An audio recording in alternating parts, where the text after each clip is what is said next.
Most people think they lose money because they buy too many things. I have never believed that was the whole truth. People rarely buy only the thing. They buy what the thing says about them. They buy what the thing promises to fix inside them. They buy the fantasy attached to it. They buy relief. They buy status. They buy hope. They buy a future version of themselves. And that is why ordinary spending becomes so dangerous. It is not only commerce, it is identity, it is emotion, it is self-narration. The price tag is printed on the receipt, but the real transaction is taking place in the mind. A man is not always buying the truck because he needs the truck. He may be buying competence, ruggedness, masculinity, control, or the feeling that he is the kind of man who belongs in that truck. A woman is not always buying the wellness product because the formula is miraculous. She may be buying discipline, calm, desirability, self-respect, or the story that she is finally becoming the person she meant to be. A family is not always buying the larger house because the arithmetic is compelling. They may be buying proof that the hard work meant something, proof that they are moving up, proof that they are not ordinary anymore. That is the trouble. People do not go broke only buying objects. They go broke buying identities. I have always found that much more interesting than the usual personal finance sermon. It is easy to lecture people about waste. It is much harder to explain why waste feels emotionally intelligent in the moment. The source material understood this in fragments. Underneath the list of wasteful purchases was a stronger truth.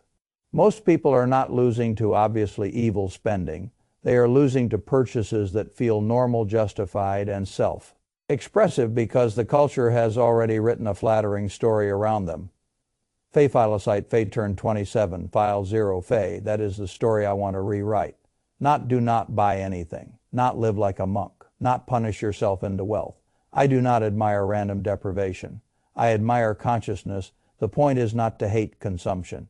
The point is to stop letting consumption perform psychological labor that your character, values, and systems should have been doing instead. That is the real leak. The leak is not only money leaving the account. The leak is meaning leaving your own hands and being outsourced to products. I think that is why so many people keep earning more and still do not feel richer.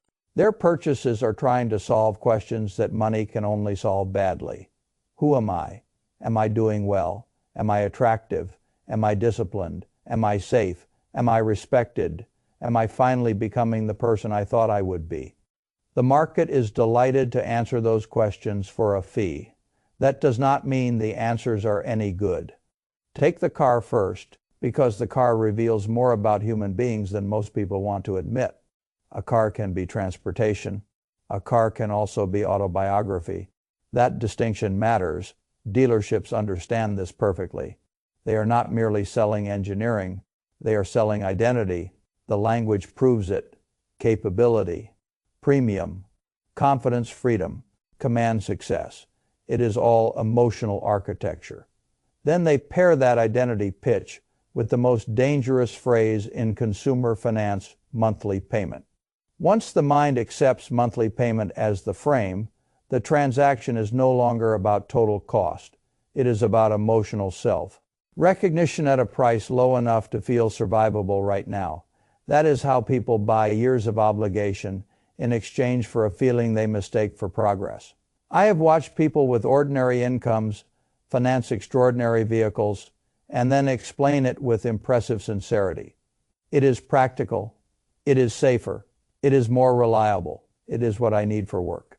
It holds value. It was a smart deal. Perhaps sometimes one of those statements is even partly true.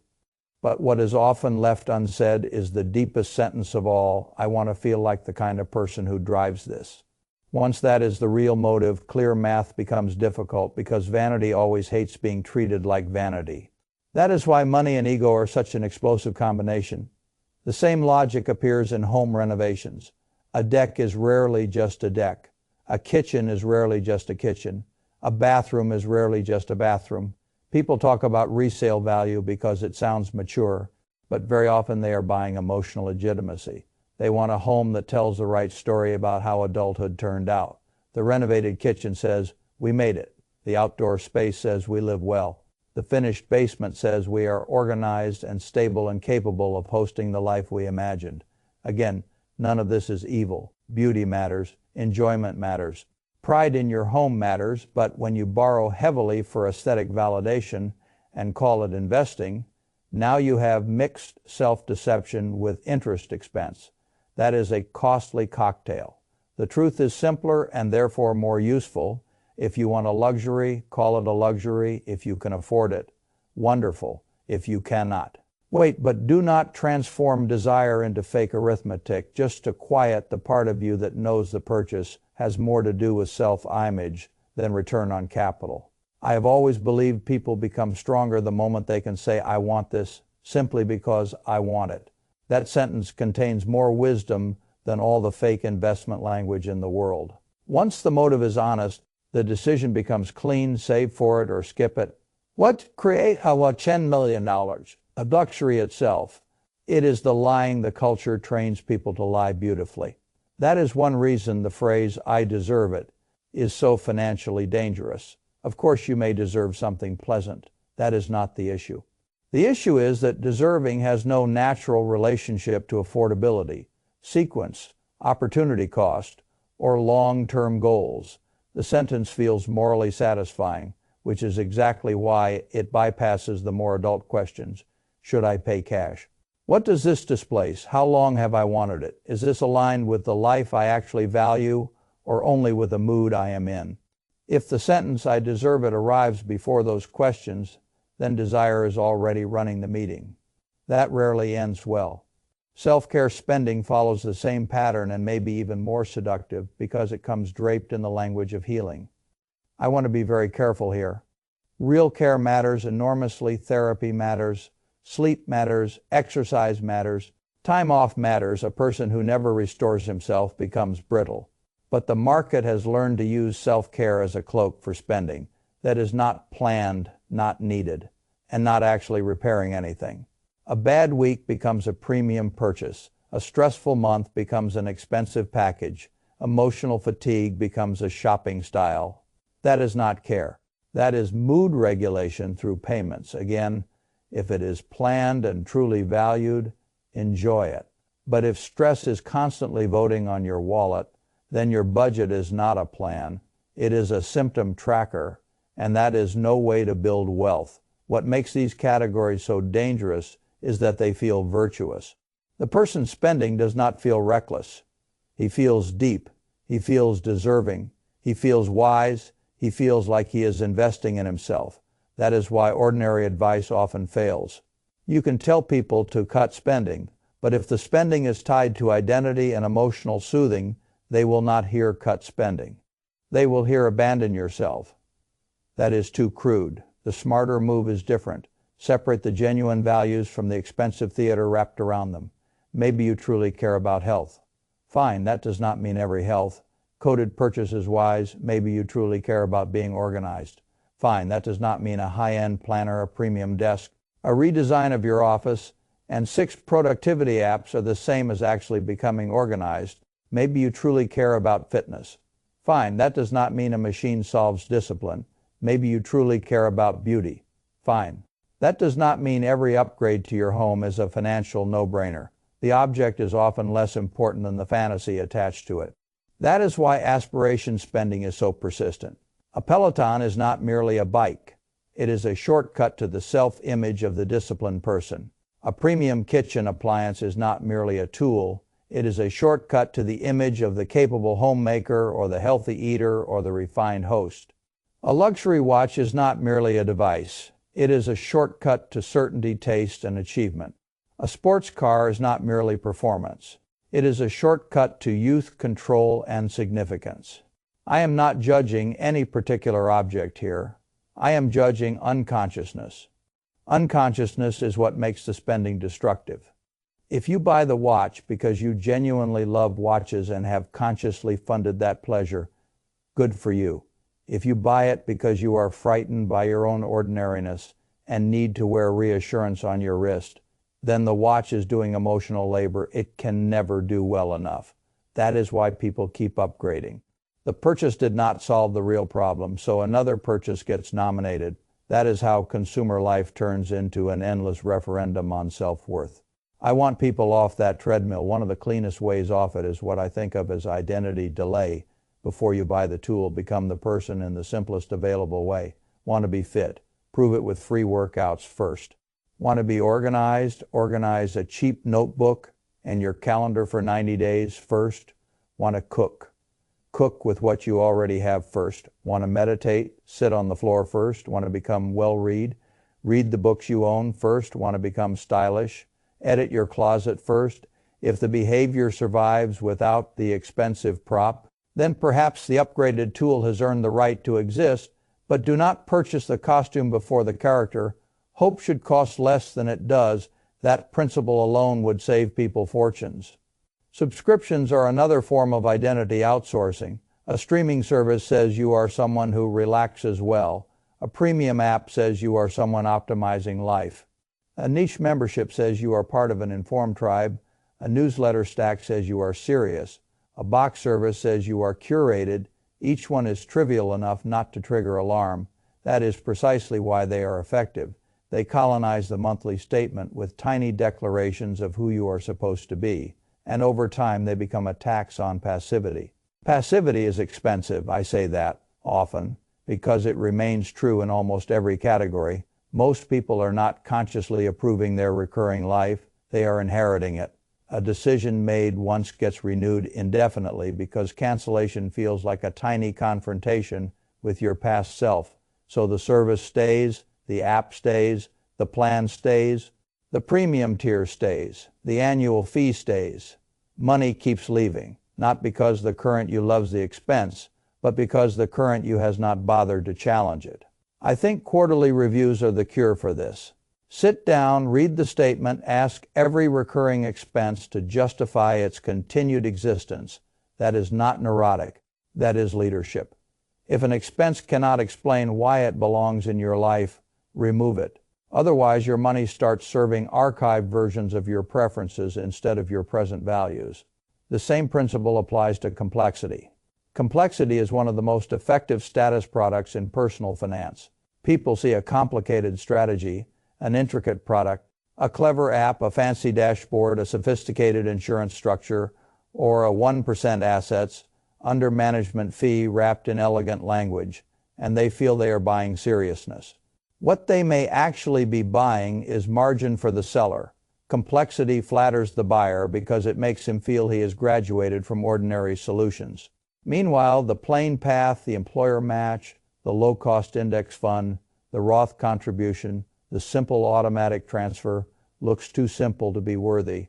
Surely wealth requires something more adorned. Very often it does not.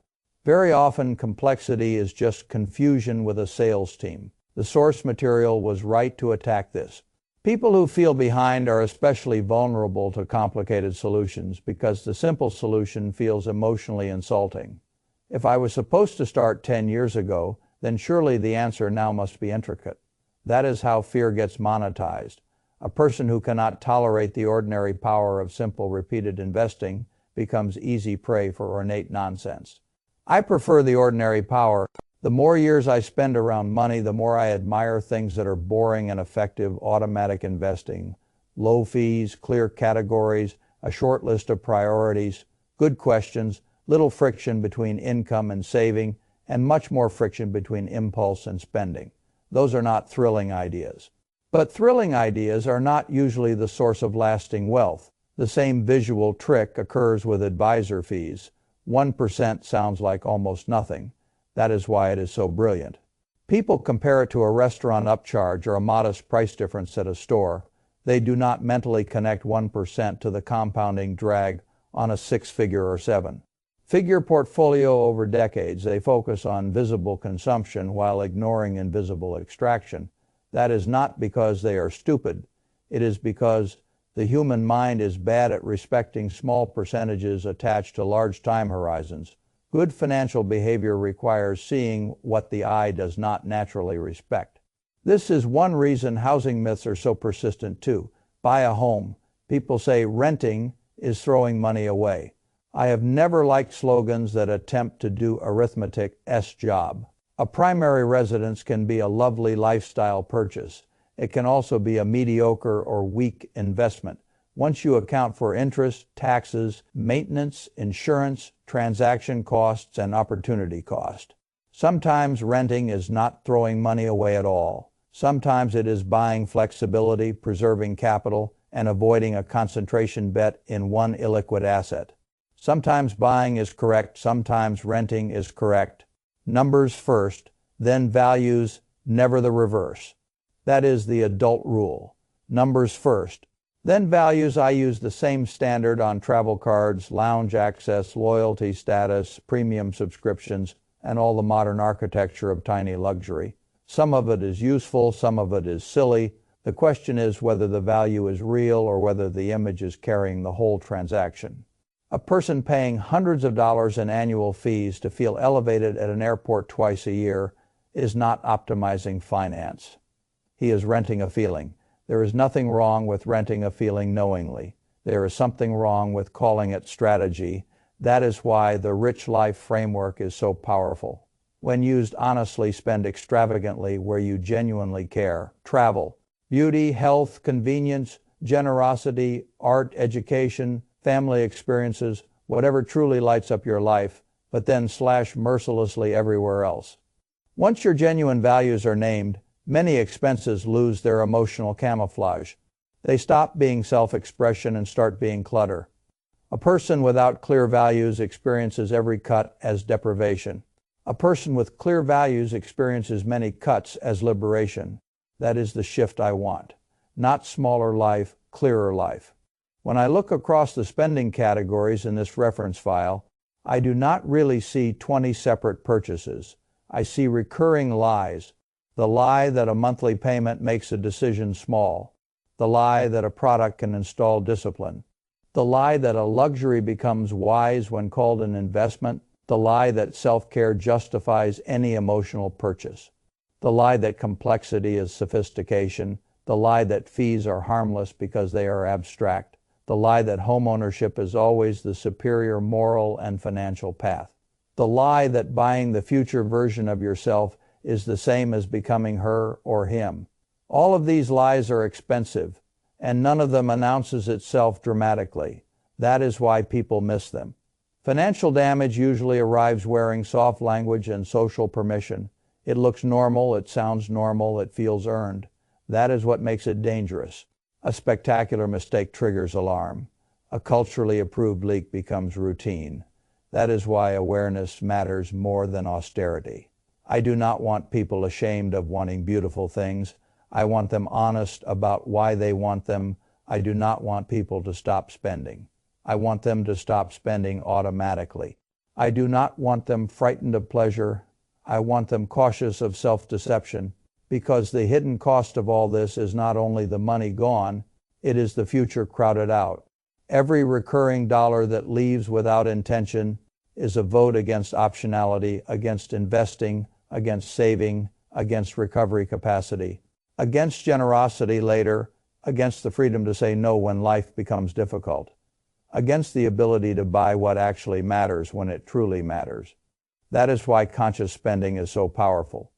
It is not merely moral tidiness.